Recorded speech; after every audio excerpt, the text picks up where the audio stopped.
So hello students, welcome to Crazy Easy Science. Let's make it easy. আজকে অনেক দিন পর ভিডিও নিয়ে এসেছি। লাস্ট ভিডিও মনে হয় আমার টিচার্স ডে ছিল, মানে সেপ্টেম্বরে। অক্টোবর, নভেম্বর, ডিসেম্বর, জানুয়ারি, ফেব্রুয়ারি, মার্চ, 6 মাস পরে ভিডিও আসছে। অনেক দিন হয়ে গেছে, আজকাল সময় পাইনি সত্যি বলতে। তো তার জন্য সবাইকে সরি। আজকে একটা ভিডিও সবার সাথে শেয়ার করতে এসেছি। সেটা হলো লাস্ট 2023-এর অগাস্টে, 5th অগাস্ট, টিউটোপিয়া একটা এডুকেশনাল লার্নিং অ্যাপ, বাংলার সবথেকে বড় লার্নিং অ্যাপ, ওরা একটা ইনভিটেশনস দিয়েছিল আমাকে। শ্রীজাতস ক্লাসরুম, শ্রীজাত স্যারের সাথে টক শো ছিল। তো 5 তারিখ অগাস্টের ভিডিওটা কাস্ট হয়েছিল। সেই ভিডিওটা ওরা কালকে পাবলিশ করে, মানে কালকে রাতে আসে ভিডিওটা।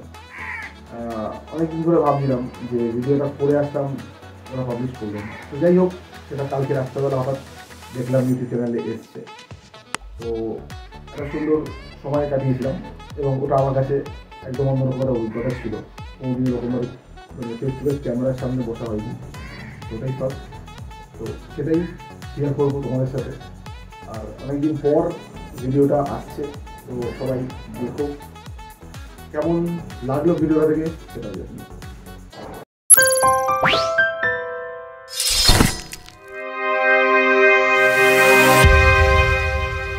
নমস্কার, টিউটোপিয়ার উদ্যোগে আমাদের আজকের আড্ডা শ্রীজাতর ক্লাসরুমে আপনাদের স্বাগত জানাই। আমাদের সঙ্গে আছেন আজকে দুই তরুণ গৃহশিক্ষক, যারা নিরন্তর ছাত্রছাত্রীদের পড়িয়ে চলেছেন, মানুষ তৈরি করবার কারিগর যারা।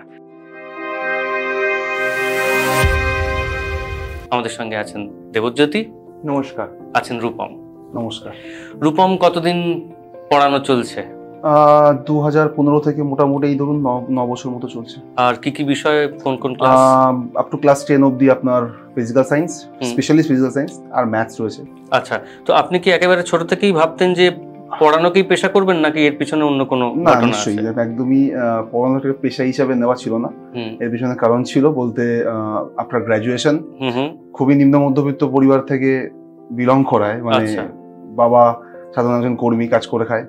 তো সেখানে গ্রাজুয়েশনের পরেই আপনার একটা চাকরি বাকরি করবো সেই চিন্তা ভাবনা। চাকরি বলতে সরকারি, আচ্ছা, যেটা একটা লাইফ সেটেলমেন্ট বলুন বা ফ্যামিলি, একটা সব বাড়ির ছেলে মেয়েদেরই একটা ইচ্ছে থাকে। এবারে তো সেই হিসাবেই গ্রাজুয়েশনের পরের দিন থেকেই চাকরির জন্য পড়াশোনা করা, আর সাইড বাই সাইড শখ হিসাবে এই পড়ানো শুরু করা আমার। কিন্তু কিছু বছর কাটার পরে, লাস্ট কোভিড 2020 সালের আসার পর থেকে সিচুয়েশন পাল্টে গেল, অনেক কিছু চেঞ্জ হয়ে গেল। তো সেখান থেকে এটাকে অ্যাজ এ প্রফেশন হিসেবে কন্টিনিউ করা। তো সেটাই আপনি এখন তৃপ্ত? একদম। মানে নাকি এখন মনে হচ্ছে যে আবার সরকারি চাকরির চেষ্টা করব? ব্যাপারটা হচ্ছে গিয়ে, একটা জিনিস ছেড়ে যখন অবধি প্রিপারেশন নিচ্ছিলাম, তখন অবধি আমি যে সময় শুরু করি, সেই সময় আমি এইচএস এর ফিজিক্স পড়াতাম 11-12-এর। তো সাইড বাই সাইড আমি আপনার কম্পিটিটিভটা চালু করছিলাম, মানে কন্টিনিউ করতাম। এখন সেটা কোনোভাবে দুটোকে মার্চ করে যাচ্ছিল বলে আমি একটাকে স্টপ রেখে 11-12টাকে না পড়ি, আমি কম্পিটিটিভের বেশি ধ্যান দিলাম। এবার সেটা জানি তো, এখন একদিনে তো আর চাকরি ক্র্যাক হয় না। তো সেটা চলতে চলতে এবারে সাইড বাই সাইড এটাকে একটা ফ্যামিলি ফিনান্সিয়াল ব্যাকিং করাটাও সেটা একটা ব্যাপার ছিল।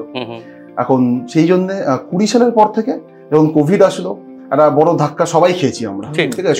সব সেক্টর থেকে সকলেরই ক্ষতি হয়েছে। তখন মানুষ বাঁচবে বা কি করে, তখন তো চাকরি বাকরি অনেক দূরের কথা। তখন সেই সময় তা কাটানোর পর বুঝেছিলাম যে এই মুহূর্তে আমাকে আমার খাবার জোগাড়টা করতে হবে। তো সেই জন্য যেটা করছিলাম অ্যাজ এ শখ হিসেবে, সেটাকেই প্রফেশন হিসেবে নিয়ে নেব। চমৎকার। আমি দেবজ্যোতির কাছে আসি। আপনি কতদিন ধরে পড়াচ্ছেন এবং কি কি পড়াচ্ছেন আগে যদি বলেন?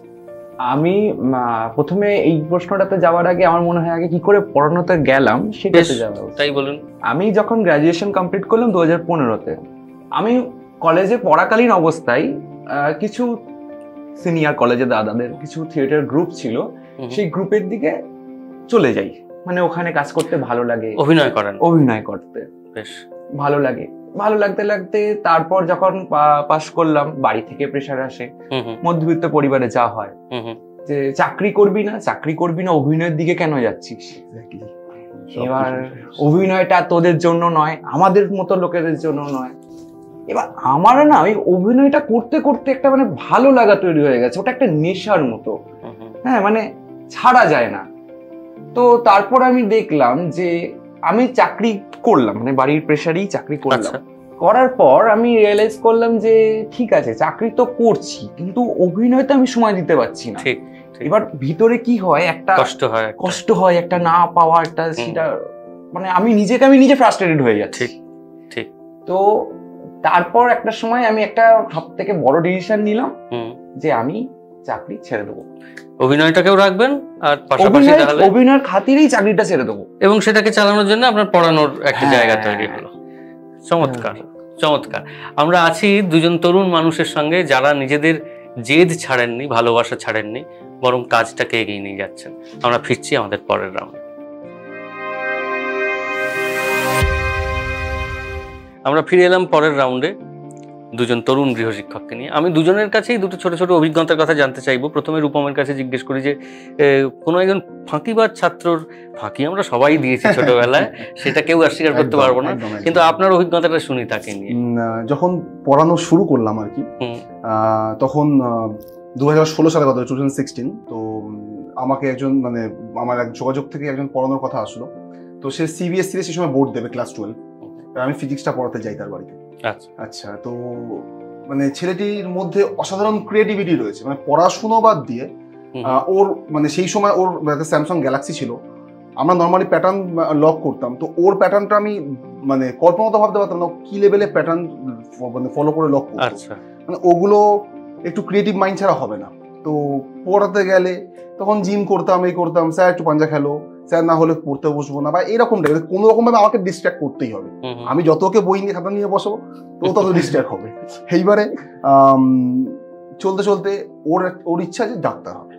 কি মোটো কি ওর, ডাক্তারি হয়ে গরিবদের জন্য কাজ করা। ওর ইচ্ছা ডাক্তারি করা নয়, ডাক্তার হয়ে গরিবদের পরিষেবা দেওয়া আর নিজের জন্য আলাদা কিছু করা। তো আমাকে ওর একটা অদ্ভুত একটা মানে জিনিস ছিল, ওর বাড়ির যে দেয়ালটা ছিল, যে রুমে আমি পড়াতাম অ্যাকচুয়ালি, সেই রুমে একটা কার্ডিওলজিস্টের মানে একটা হার্টের ছবি এঁকে সবাইকে, মানে ওর বাবা হোক, মা হোক, ওর ভাই হোক, প্রত্যেকে জিজ্ঞেস করতো আমি নিতে কেমন রেজাল্ট করবো, আমি জয়েন্টে কেমন র্যাঙ্ক করবো, সবার কাছে একটা প্রেডিকশন নিত। তা আমাকে যথারীতি খুব ভালোবাসতো, সেই জন্য আমাকে যখন জিজ্ঞেস করতো, আমার নাম তো সবার লাস্টে লিখবি আর তুই সবার লাস্টের আগের রেজাল্টটা করবি, তুই পড়াশোনা করছেন, তুই কোন দিক থেকে নিতে রেজাল্ট করবি বা জয়েন্টের রেজাল্ট করবি, বলবি কি আমাকে? হ্যাঁ, ডাক্তার। আচ্ছা, আমাকে তখন আমাকে বলতো একদিন মনে রাখবে কিন্তু এই কথাটা বললে তো একদিন কিন্তু আমার বাড়ি আসতে হবে, রাইট? তো আমি এটা মনে মনে বিশ্বাস করতাম ও খুব ট্যালেন্টেড ছেলে বলতে। ওই সময় পড়াশোনাটা আমাদের ফ্রিকেল মাইন্ডেড আমার যেটা হই আর কি, কিন্তু কিছু একটা করবে ডেফিনেটলি জানতাম। তো সত্যি লাস্ট এই বছরের 2023 সালে মার্চ মাসে আমার হোয়াটসঅ্যাপে একটা টুং করে মেসেজ আসলো, ডক্টর সৌভিক দাস। দারুণ ঘটনা। ডক্টর সৌভিক দাস, তো সে ডাক্তার হয়েছে সে তার মানে একদম। তো ও বাবা মার ছবি মানে বাবা মাকে পাঠানোর পর আমাকে যখন পাঠালো, তো আমি একদম এই 2023 থেকে সেই 2016 সালে ব্যাক করে গেলাম। সেই আমার চেয়ারটা ছিল, আমার পাশে দেওয়ালটা ছিল, ও পাশে বসতো, লিখতো যে স্যার, আমি তখন ওকে এরকম ভাবে লেগ পুলিং করতাম যে তুই কি করবি, কি করে করবি। তো ও যখন পাঠালো, মানে সেই দিনটা, সেই মুহূর্তটা আমার কাছে একটা ভীষণ পাওনা ছিল। মানে পাওনা এটাই যে এটা জানতাম অ্যাজ এ বয় হিসেবে খুবই ভালো ছেলে, মানে আগামী দিন আরো অনেক কিছু ভালো করবে। এতদিন অনেক কিছু করেও ফেলেছে, এখন ইউপিতেও আপাতত ইন্টার্নশিপ করছে হসপিটালে। ও এতদিনে মার্শাল আর্টেরও ওখান থেকে স্টেট চ্যাম্পিয়ন হয়ে গেছে। তো ক্রিয়েটিভিটি যেহেতু বলেছিলাম আমি, তো ছেলেটার অনেক কিছু রয়েছে, গুণ ছিল। তো ওই যখন মেসেজটা আমার ফোনে আসলো, আমি দেখলাম, দেখে এই মনে হলো যে এই প্রফেশনটা বেশ অনেকগুলো দিন কাটিয়ে ফেললাম, স্টুডেন্ট একটা জায়গায় পৌঁছে গেছে, এবং এটা আপনারও সার্থকতা। একদম একদম একদম ভীষণ ভালো, চমৎকার। আমি আপনার কাছে আসি, আপনার ছাত্রীর পরিবারের সঙ্গে কিছু একটা স্মৃতি আছে যেটা সব ভাগ করে নেওয়ার মতো। হ্যাঁ, মানে ভাগ করে নেওয়ার বলতে এটা একটা খুব ভালো কিছু স্মৃতি নয়, আচ্ছা, খুবই খারাপ স্মৃতি, কিন্তু একটা ইন্সপায়ারিং, আমার মনে হয় কোথাও গিয়ে একটা অনুপ্রেরণা দেবে সমাজে। বাচ্চাটি আমার কাছে বছর 2 আগে পড়তে আসে। তখন বাচ্চাটির বয়স কত ছিল? 12 বছর, 6-এ পড়ে। বাচ্চাটার পরিবারে বাচ্চাটা একদমই পড়াশোনা করতে চাইতো না, একদমই করতে চাইতো না। ওকে যা বোঝাই, মানে সামান্য এক্স মাল্টিপ্লাই এক্স বলতে পারতো না কত হয়। তো আমি দেখলাম যে এই সমস্যাটা কিভাবে হয়। তার পরিবারের সাথে কথা বললাম, জানতে পারলাম যে তার বাবা মার মধ্যে একটা মানে সম্পর্ক বিচ্ছেদ হয়, বিচ্ছেদ হয় এবং ডাইভোর্স হয়ে যায়। তার উপরে সেই প্রভাবটা গিয়ে পড়েছে, প্রভাবটা পড়েছে। এবং তা নয়, এবং তার মা একটা ডিপ্রেশনে রোজ মদ্যপান করে আসে এবং এসে অত্যাচার করে, যার ফলে সে বাড়িতে পড়ার পরিবেশটা পাচ্ছে না। এবং তারপর কি হচ্ছে, ওরও মানসিক মানে একটা সমস্যা হচ্ছে। সমস্যা তৈরি হচ্ছে। তো ওকে নিয়ে আমি শিক্ষক, ওর পাশে আর কেউ নেই সেই সময়, ও কোনো স্কুলের কোনো বন্ধুদের সাথে মিশছে না, একা হয়ে গেছে। হ্যাঁ, এবং বন্ধুদের মারছে ধরে লিটারেলি। তখন আমি কি করলাম, ওকে অ্যাজ এ টিচার আমি কাউন্সিলরের কাছে নিয়ে গেলাম। সঙ্গে ওর বাড়ির লোক, ওর দিদুন ছিল। আমি ওকে নিয়ে গেলাম, আমরা ও আর আমি, মানে আমি আর দিদুন, ওর দিদুন গেলাম। কাউন্সিলর ওকে রোগ নির্ণয় করলেন, করে ওকে কিছু নির্দেশ দিলেন, সেই অনুযায়ী আছে, এখন মোটামুটি সুস্থ আছে ও।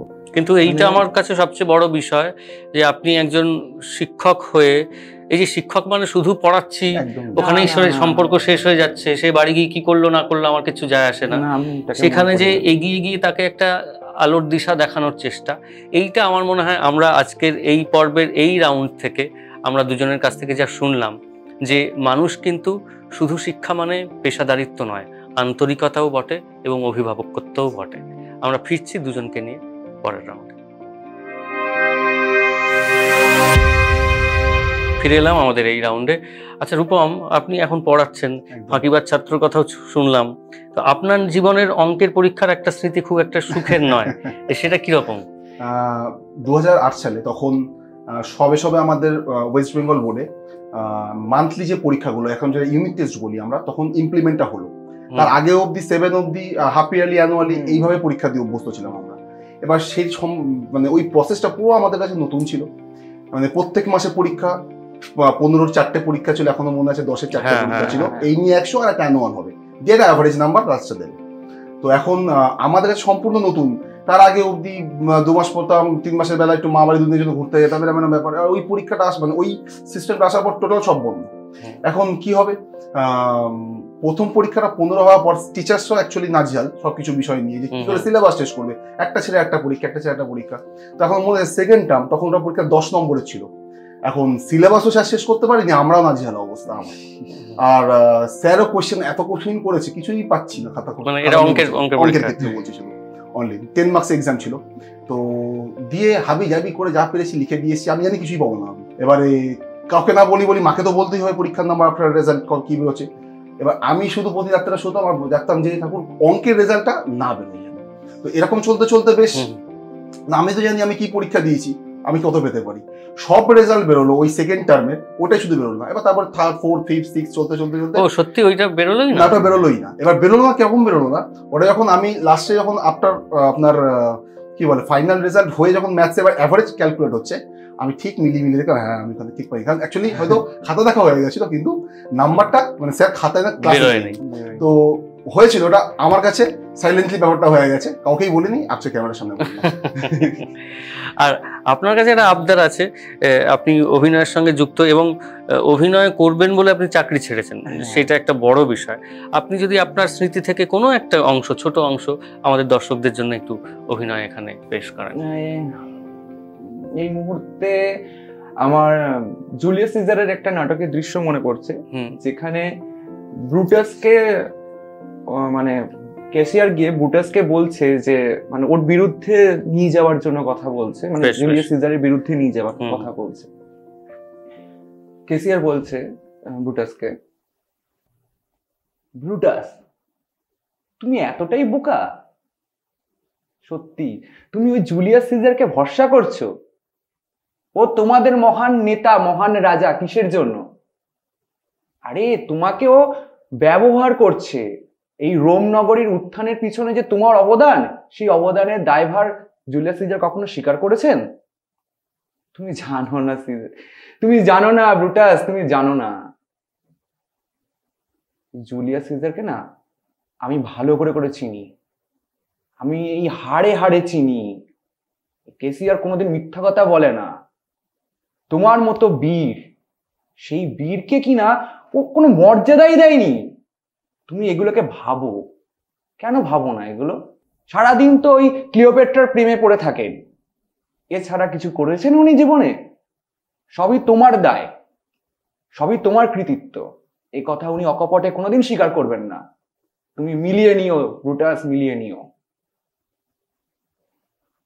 চমৎকার চমৎকার, ধন্যবাদ। আমরা একটু অন্যরকম একটা পর্ব কাটাচ্ছি, যেখানে আমরা অভিনয়েরও একটু অংশ দেখলাম। আমরা এবারে একটা বিরতি নেব, তারপর ফিরছি শেষ রাউন্ডে। আমরা ফিরে এলাম শেষ রাউন্ডে। যেহেতু আপনারা দুজনেই অঙ্ক করান, আমি একটা প্রশ্ন করি, দুজন মিলেমিশে যদি সংক্ষিপ্ত উত্তর দেন। সেটা হচ্ছে যে মাধ্যমিক অবধি অঙ্ক আমাদের সকলকেই করতে হয়, বাধ্যতামূলক। এবার আমরা যেটা অনেকেই বুঝতে পারি না সেটা হচ্ছে মাধ্যমিকের অঙ্ক আর উচ্চ মাধ্যমিকের অঙ্কে অনেক তফাৎ আছে, মানে একদম। পুকুর থেকে গিয়ে সমুদ্রে পড়ার মতো। কেউ কেউ সেটা সাঁতরে পার হয়ে যায়, কেউ কেউ মাঝপথে ডুবে যায়। এবার এইটা বোঝার উপায় কি যে আমি মাধ্যমিক অবধি অঙ্ক করেছি মানেই উচ্চ মাধ্যমিকে অঙ্ক করতে পারবো তা নয়। এটা ছাত্রছাত্রীরা কিভাবে বুঝতে পারবেন? দেখুন, ফার্স্ট অফ অল যখন একটা স্টুডেন্ট এই যেটা আমাদের সেকেন্ডারি যেটা বলছি, এই জায়গাটা যখন সে পারসিউ করেছে 7, 8, 9, 10, সেই সময় আমরা প্রথমে 11, 12 বলুন বা অন্য সাবজেক্ট ক্লাসগুলো বলুন, ওগুলো আমরা একটা মানে আলাদা করে ভেবে নিই, কিন্তু ভেবে নেওয়ার মধ্যে একটা ডিফারেন্স আছে। সেটা হচ্ছে গিয়ে আমরা 7, 8, 9, 10 গুলো করবো, তখন আমাদের অঙ্কের উপরে যেটা বেশি করে ফোকাস করতে হবে এটা অ্যালজেব্রা পার্ট।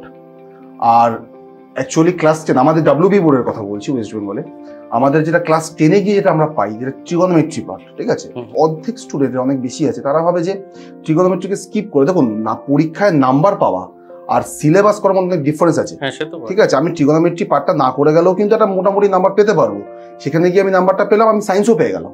বাট আমি যদি ট্রিগোনোমেট্রি পার্টটা না করে গিয়ে আমি যদি ক্লাস 12-এ যাই, যে যাবে তার কাছে কিন্তু শুধু অঙ্ক না, অঙ্ক ফিজিক্স দুটোই কিন্তু সে মানে ভীষণভাবে সমস্যার সম্মুখীন হবে। কারণ আমি নিজে ক্লাস করতে গিয়ে যখন পড়াই তখন বুঝি যে এই জিনিসগুলো দরকার আছে, আমার না লাগলেও এগুলো করতে হবে বা জানতে হবে, নাহলে আপনি পরবর্তী দিকে সায়েন্স নিয়ে পড়লে পদে পদে গিয়ে আপনি হোঁচট খাবেন। আপনার কি মনে হয়?